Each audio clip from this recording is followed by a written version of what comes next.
Welcome to south city PCMB और मैं आपका बायोलॉजी मेंटर नागेंद्र साहू हाजिर हूँ। चैप्टर हमारा ह्यूमन रिप्रोडक्शन चल रहा था और उसका लास्ट लेक्चर है आज। तो भाई लेक्चर लास्ट है लेकिन अभी चैप्टर लास्ट नहीं है, बहुत सारे चैप्टर लगे हैं लाइन से। तो जो हमारे न्यू व्यूअर्स हैं उनसे एक रिक्वेस्ट है कि हमारे चैनल साउथ सिटी पीसीएमबी को सब्सक्राइब कर लीजिए, क्योंकि ये एक ऐसा चैनल है जहां पर एक ही प्लेटफॉर्म पे आपको फिजिक्स भी, केमिस्ट्री, मैथ एंड बायो मिल जाएगी, जहां पर बेस्ट फैकल्टी आपको लेक्चर्स देंगे। लेक्चर के साथ साथ हम अपने बोर्ड एक्सपीरियंस की भी चर्चा करते हैं, क्योंकि कई क्वेश्चन ऐसे होते हैं जो हमारे जो बोर्ड में पहले आ चुके हैं उनसे रिपीट कर लिया था, लेकिन थोड़ा सा घुमा दिया था क्वेश्चन को। तो हमें ट्रिक बताएंगे आपको कौन से क्वेश्चन कैसे आएंगे, और साथ ही साथ एक बार हमारा सिलेबस कंप्लीट हो जाने पर हम गेस्ट पेपर, मॉडल पेपर पे भी चर्चा करेंगे, और सारी चीजें आपको मिल रही है फ्री ऑफ कॉस्ट। तो ज्यादा सोचिए नहीं, सब्सक्रिप्शन वाले पे क्लिक करिए और आपको लेक्चर्स मिलना चालू हो जाएंगे। तो चलिए स्टार्ट करते हैं चैप्टर ह्यूमन रिप्रोडक्शन और today's topic fertilisation and implantation. And अभी तक हम पढ़ चुके हैं, मैं बताता हूं आपको। सबसे पहला लेक्चर हमने लिया था मेल रिप्रोडक्टिव सिस्टम पे, जहां पर मेल रिप्रोडक्टिव सिस्टम हमारा टेस्टिस, लाइक दैट सारी चीजें थी। सेकंड लेक्चर हमारा पहुंचा फीमेल रिप्रोडक्टिव सिस्टम पे, जहां पर मेल रिप्रोडक्टिव सिस्टम हमारा क्या होता था, मेन हमारी होती थी क्या, ओवरी। उसके बाद हम पहुंचे गैमेटोजेनेसिस पे, जहां पर हमने एक लेक्चर लिया स्पर्मेटोजेनेसिस पे, दूसरा लेक्चर हमारा oogenesis पे, नेक्स्ट लेक्चर हमारा पहुंचा मेंस्ट्रुअल साइकिल पे, और लास्ट है हमारा है फर्टिलाइजेशन एंड इम्प्लांटेशन। तो चलिए दोस्तों स्टार्ट करते हैं फर्टिलाइजेशन एंड इम्प्लांटेशन। आप अच्छे से जानते हैं, कई मूवीज में भी दिखाया जाता है कि एक ओवरी है और उस ओवरी के पीछे कई सारे छोटे छोटे आप देख रहे हैं, ये हमारे स्पर्म भाई साहब जो बड़ी मेहनत से बनाए गए थे हमारे टेस्टिस में। सब अटैक कर रहे हैं, कहां पर अटैक कर रहे हैं, हमारे ओवम के अंदर जाने के लिए। क्यों? क्योंकि यहां पर हमारी एक्स सेल का न्यूक्लियस है, जहां पर डीएनए है हैप्लॉइड, और हमारे स्पर्म भाई साहब के पास भी हैप्लॉइड क्रोमोसोम है। दोनों जब जुड़ जाएंगे तो ये स्ट्रक्चर NN से 2N बन जाएगा, और ये हो जाएगा जाइगोट। और जहां जाइगोट बना नहीं की तैयारी आगे की चालू हो जाएगी, एम्ब्रियो, देन फीटस और न्यू बेबी। ठीक है, हम वही पढ़ने जा रहे हैं कि आपकी फर्टिलाइजेशन होता कैसे है। साथ ही साथ फर्टिलाइजेशन के बाद एक टर्म आता है इम्प्लांटेशन। मींस जब जाइगोट बना तो जाइगोट यूट्रस में अटैच हुआ, कैसे? तो इस चीज को समझने के लिए हमें चलना पड़ेगा थोड़ा आगे। सबसे पहली बात, फर्टिलाइजेशन है क्या? During copulation semen is released by the penis into the vagina, it is called insemination. पहला क्वेश्चन कि इंसेमिनेशन क्या है? तो इंसेमिनेशन क्या है? आप देख रहे हैं ये रॉड जैसे जल रहे हैं, ये हमारे सीमेन है। सीमेन मतलब स्पर्म और सेमिनल प्लाज्मा, दोनों चीजें मिलकर के बनता है सीमेन। तो कह रहा है सीमेन को डिस्चार्ज करना, कहां डिस्चार्ज करना, वेजाइनल ट्रैक्ट पे डिस्चार्ज कर रहे हैं, तो इसको हमने बोला इंसेमिनेशन। क्लियर? आगे फ्यूजन। अब देखिए एक डिफिनेशन आपके लिए है फर्टिलाइजेशन पे, fusion of sperm with ovum is called fertilisation. Sperm का ओवम के साथ जब फ्यूजन होता है तो इस प्रोसेस को हम बोलते हैं fertilisation. It occurs in the ampullary region. तो आपके बोर्ड के एग्जाम के हिसाब से देखा जाए तो आपका क्वेश्चन बोर्ड के लिए बन गया यहाँ पर एक,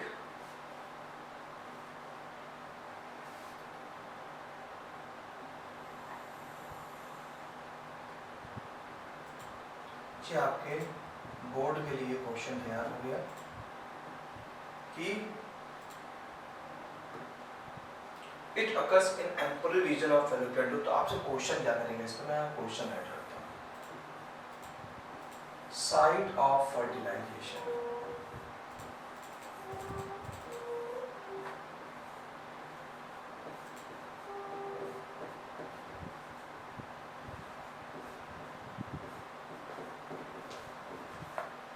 ये क्या हो गया, साइट ऑफ फर्टिलाइजेशन। तो आप बोलेंगे ampullary region of fallopian tube. Fallopian tube के एम्पुलरी रीजन पे हमारा क्या हो रहा है, यहाँ पर हमारा फर्टिलाइजेशन हो जाता है। ठीक है, अब देखिए आपको पाथ दिखाया जा रहा है, पहले स्पर्म आया, वजाइना पे गया, वजाइना से सर्वाइकल कैनाल, सर्वाइकल कैनाल क्या होती है बेटा, ये चीज होती है cervical canal, cervical canal then uterus पे पहुंचा, स्थमस पे पहुंचा, जैसे स्थमस से एम्पुला के पास पड़ा वहां क्या हो गया, फर्टिलाइजेशन हो गया। इधर से ओवरी से जो एक्सेल निकली फिम्बरी ने कैच कर लिया और फिम्बरी ने कैच करके कहां भेज दिया, इन्फंडिबुलम पे, और इन्फंडिबुलम से कहां, एम्पुला पे, एम्पुला से एम्पुलेशन। तो इधर से स्पर्म भाई साहब पहुंच रहे हैं, इधर से ओवम भाई साहब पहुंच रहे हैं और दोनों पहुंचे, दोनों ने कर दिया फर्टिलाइजेशन। ठीक है, अब फर्टिलाइजेशन जब हो गया तो क्या हो गया, हमारा जाइगोट बन जाएगा। अब फर्टिलाइजेशन में जब पेनिस से स्पर्म निकला और कहां पहुंचा, वेजाइनल ट्रैक्ट पे, तो उसके बाद की घटना क्या है, जब फैलोपियन ट्यूब के पास क्या हुआ, फैलोपियन ट्यूब के पास जब स्पर्म पेनिट्रेट कर रहा है हमारे ओवम, तो क्या क्या इवेंट्स आएंगे वो इवेंट्स देखते हैं। कह रहा fertilisation happens only if ovum and sperm are transported simultaneously, so all copulations do not lead to fertilisation. तो बोर्ड एक क्वेश्चन इस पे बनाता है कि क्या हर एक कॉपुलेशन में फर्टिलाइजेशन हो जाएगा, तो नहीं। तो इसका आंसर आपको मिल गया यहां से, तो बोर्ड का क्वेश्चन आपका ये हो गया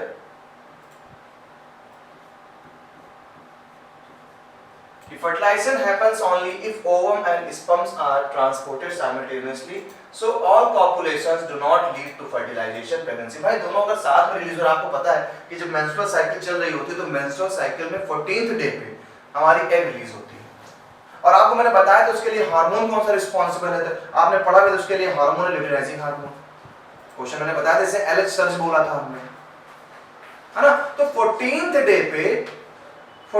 डे पे जो हमारा हार्मोन एग सेल हमारी गिरी, उसी टाइम पे अगर हमारा स्पर्म गिर गया तो इसको हमने क्या बोला कि भाई यहां पर फर्टिलाइजेशन होगा। तो बोर्ड एक क्वेश्चन अच्छे से बना था जो मैंने यहां मार्क कर दिया। जैसा कि मैं लेक्चर स्टार्ट करने से पहले प्रॉमिस करता हूं कि मैं जो बताऊंगा वो लेक्चर्स के बीच में इंपॉर्टेंट क्वेश्चन। अब बहुत लोग सोचते हैं कि 3 लाइन्स हैं, इस लाइन में कहां से बोर्ड क्वेश्चन बना देगा, लेकिन ऐसा नहीं है। जब से रणनीति चेंज हुई है एग्जाम की, कि कुछ स्किल बेस्ड क्वेश्चन डाले जाएंगे। अब सारा क्वेश्चन ऐसा नहीं लॉन्ग उठा के दे दिया एक्सप्लेन मेंस्ट्रुअल साइकिल, नहीं, स्किल बेस्ड क्वेश्चन में आपसे पैराग्राफ के अंदर से क्वेश्चन पूछ लिया जाएगा। तो क्वेश्चन कह रहा है कि fertilisation happens only if ovum and sperms are transported simultaneously, so all copulation do not lead fertilisation.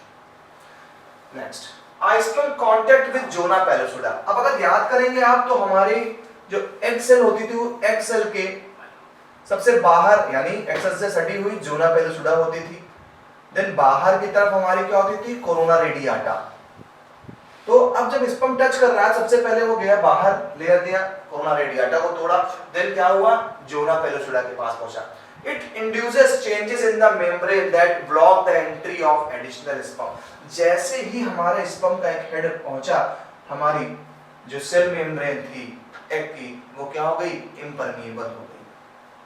अब जब सेल इम्परमिएबल हो गई तो इतने सारे स्पर्म में कोई मतलब नहीं है, एंटर नहीं कर पाएंगे। तो एक बार अगर किसी स्पर्म का हेड एंटर कर जाता है देन मेम्ब्रेन का पोटेंशियल चेंज हो जाता है, मेम्ब्रेन अब किसी के लिए परमिएबल नहीं रह जाती है। इसीलिए करोड़ों की तादाद में स्पर्म निकल रहे हैं, लेकिन करोड़ों की तादाद में स्पर्म निकल रहे हैं, लेकिन हर स्पर्म एग सेल को फर्टिलाइज्ड नहीं कर पाएगा।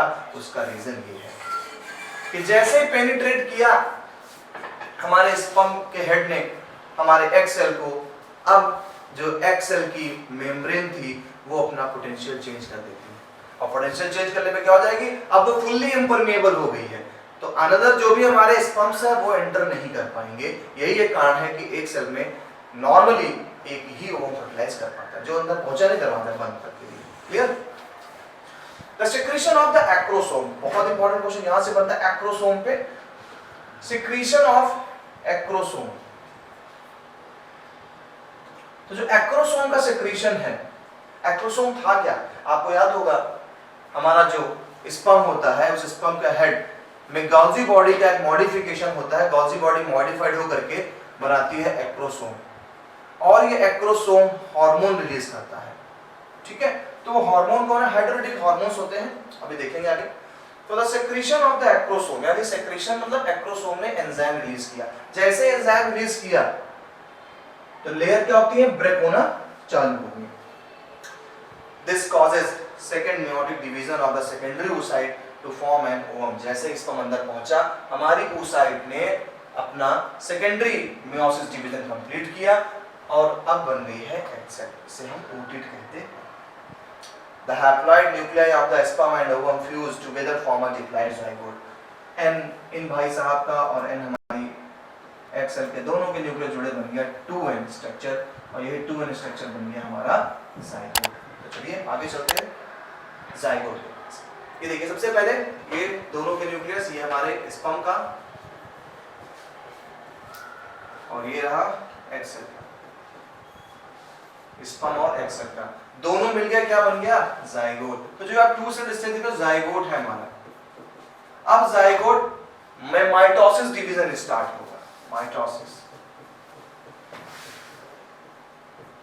अब जाइगोट में चालू हो गया माइटोसिस डिवीजन। और आपको अच्छे से पता है कि जब माइटोसिस डिवीजन होता है तो one mother cell divides into 2 daughter cell and chromosome number will be same.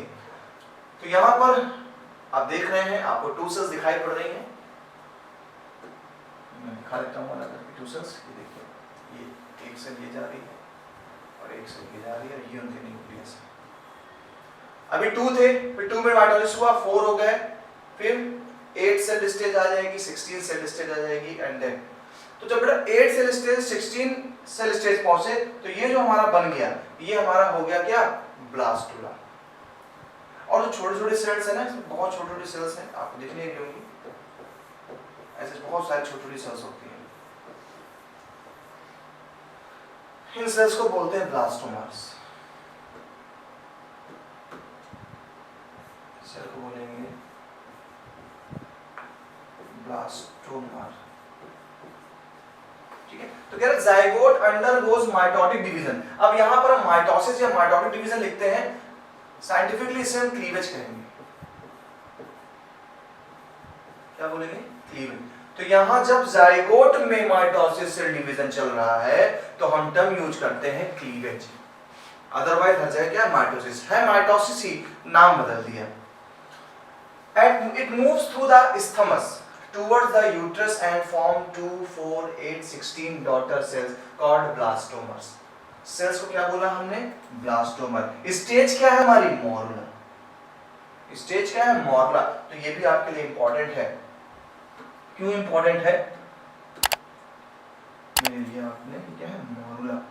ये क्वेश्चन आ जाते हैं एग्जाम में कि जब हमारी एम्ब्रियो 8 से 16 स्टेज सेल वाली स्टेज में पहुंचता है तब हम इसे कहते क्या है? तो हमने इसके लिए टर्म रखा, क्या कहते हैं? मॉरुला कहते हैं इस स्टेज को। और morula continuous to divide and transfer into blastocyst. अभी तक 16 सेल स्टेज में था तो मॉरुला था, अब ये कहां गया? अब ये ट्रांसफर होगा और डिवाइड कर रहा है, तो और डिवाइड करेगा तो बन जाए क्या? ब्लास्टोसिस्ट। तो 2 स्टेज याद रखना कि फैलोपियन ट्यूब पे अगर 16 सेल की स्टेज पे है तो वो कंडीशन है मॉरुला की, और जब फर्दर और डिवाइड हो जाएगा और यूट्रस में जाके अटैच होगा तो वो स्टेज आ जाएगी ब्लास्टोसिस्ट की। क्लियर? तो ये 2 क्वेश्चन आपका एससी के लिए है, जो मैं ब्रैकेट में करते रहा वो क्वेश्चन आपका एससी के लिए है, ध्यान से पढ़ेंगे, इस पे अच्छा फोकस करते हुए। ये रात के डायग्राम में देखिए तो जाइगोट था, 8 सेल स्टेज आई, फिर 16 सेल स्टेज आई तो बन गया ब्लास्टुला, मॉरुला। इसका क्रॉस सेक्शन किया तो ऐसे अंदर दिखाई पड़ेगा आपको। अब देखिए थ्योरी देख लीजिए। In blastocyst the blastomeres are arranged into an outer layer called trophoblast. तो ये पैराग्राफ है आपके लिए बहुत इंपॉर्टेंट।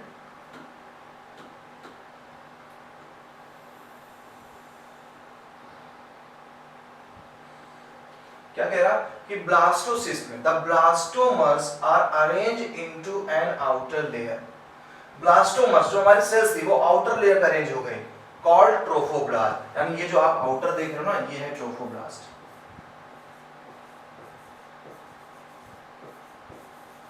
ये है trophoblast and an inner cell mass, अंदर यहाँ बड़ा सेल का एक ग्रुप होता है इनर, तो इसको नाम ही दे दिया है इनर सेल मास। तो बाहर है ये ट्रोफोब्लास्ट और अंदर जो ग्रुप बन रहा है ये है inner cell mass, inner cell mass. Clear? The trophoblast layer gives nourishment to the inner cell mass। जो ट्रोफोब्लास्ट है ये नरिशमेंट देंगे हमारे इनर सेल मास को, और इनर सेल मास ही जाकर के मैच्योर होगा और ये बनाएगा बेबी। तो inner cell mass gets differentiated into 3 germ layers. 3 germ layers बनाता है यही इनर सेल मास, और आपको यही 11th में मैंने पढ़ाया है कि जिन ऑर्गेनिज्म में 3 लेयर से उनकी बॉडी बनती है उसे आप ट्रिप्लोब्लास्ट कहते हैं। क्यों? क्योंकि ये इनर सेल मास की 3 लेयर, कौन सी 3 लेयर है? आउटर एक्टोडर्म, मिडिल मेसोडर्म और इनर एंडोडर्म। 3 लेयर्ड स्ट्रक्चर को हम गैस्ट्रुला कहते हैं। क्या बोलेंगे? गैस्ट्रुला।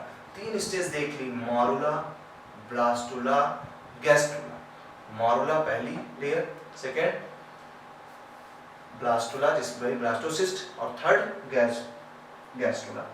ठीक है, गैस्ट्रुला मतलब क्या है? 3 लेयर जर्म लेयर बन गई, इसी से आपकी पूरी बॉडी बनेगी। चलिए इसको नोट करके देखिए।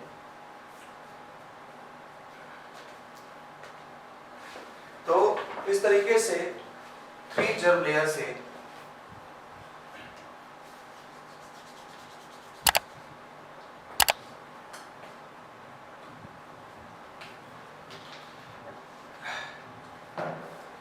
ओके, ठीक है, ये क्लियर हो गया इतना? चलिए आगे चलते हैं।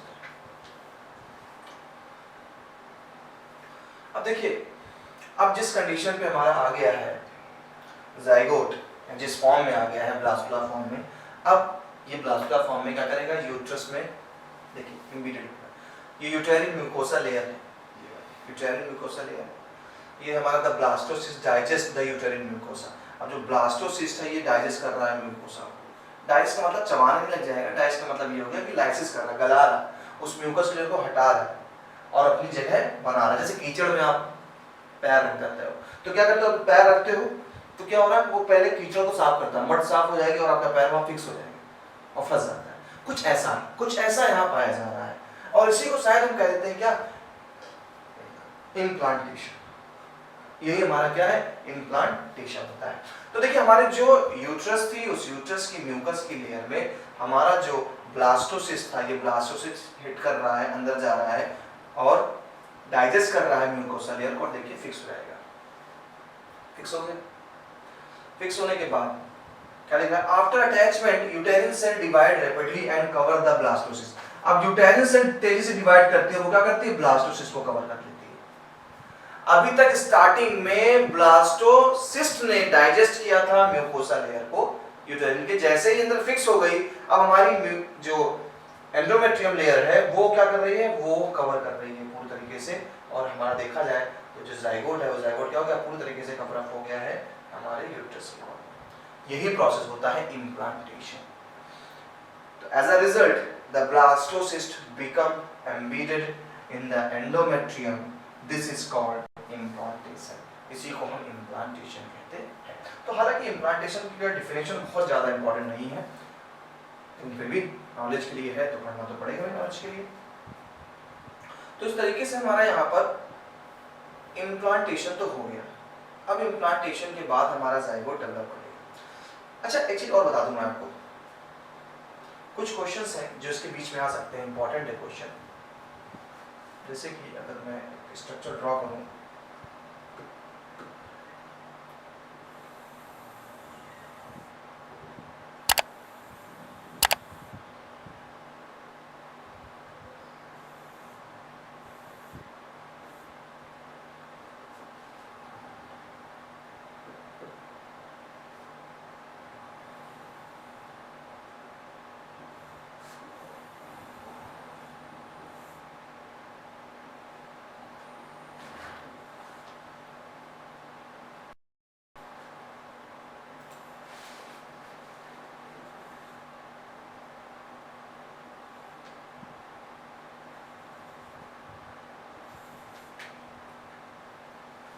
मान लीजिए ये एक बेबी है, मान लीजिए, और ये एम्बिलिकल कॉर्ड।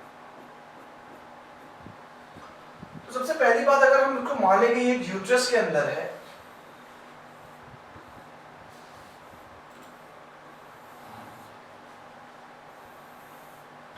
यूट्रस के अंदर है, तो ये जो आप आउटर मोस्ट लेयर देख रहे हैं, आउटर मोस्ट लेयर, इस लेयर को हम बोलते हैं एमनियोन। एमनियोन अंदर बड़ा फ्लूइड फिल होता है, इस फ्लूइड को बोलते हैं एमनियोटिक फ्लूइड।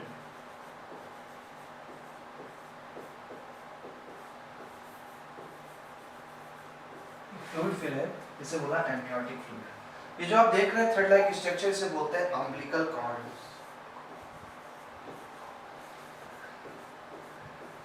एम्बिलिकल कॉर्ड, और जिस जगह पे एम्बिलिकल कॉर्ड यूट्रस पे जुड़ा होता है उसे बोलते हैं प्लेसेंटा।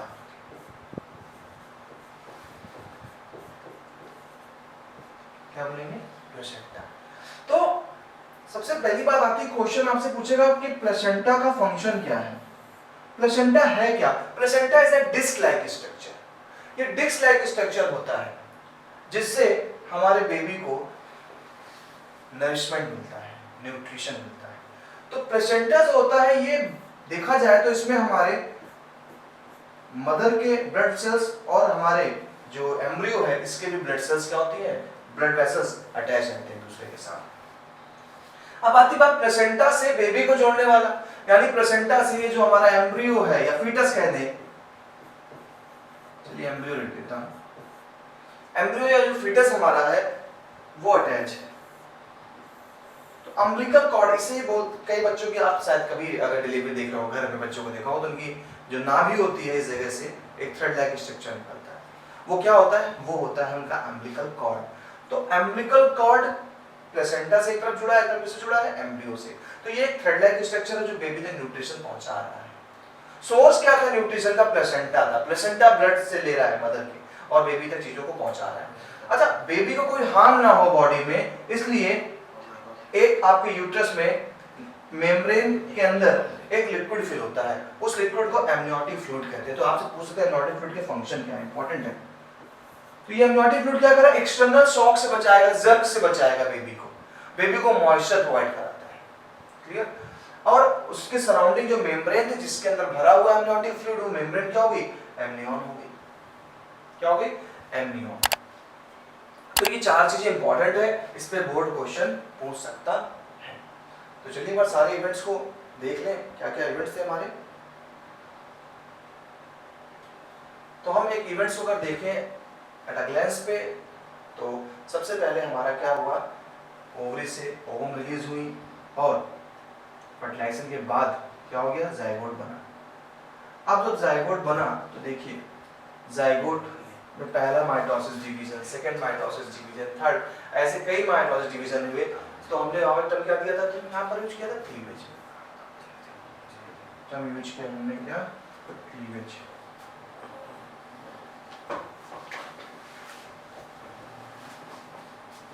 टर्म यूज किया हमने क्लीवेज जब माइटोसिस से डिवीजन हो रहा था। जो स्टेज बन गया बेटा, पहली स्टेज का नाम क्या था? मॉरुला। ये बना का मॉरुला। और अब मॉरुला क्या हुआ, मॉरुला डिवाइड हुआ, फिर डिवाइड होता चला गया, क्या बन गया? ब्लास्टोसिस्ट।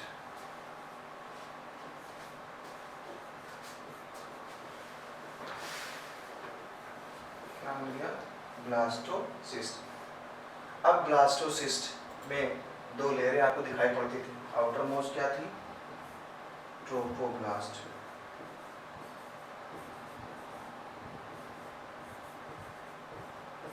और इनर में सेल मास ग्रुप था, उसे क्या बोला आपने? Inner cell mass. अब ये क्या हो जाएगा, यहाँ पर इम्प्लांट होगा, जिसके लिए टर्म का यूज किया था, इम्प्लांटेशन। तो इस तरीके से हमारा ये इम्प्लांट हो जाएगा और इम्प्लांट होकर के डेवलपमेंट स्टार्ट करेगा। और जब डेवलपमेंट करेगा तो यही हमारा जाइगोट धीरे धीरे करके क्या बन जाएगा, एक एम्ब्रियो बनेगा।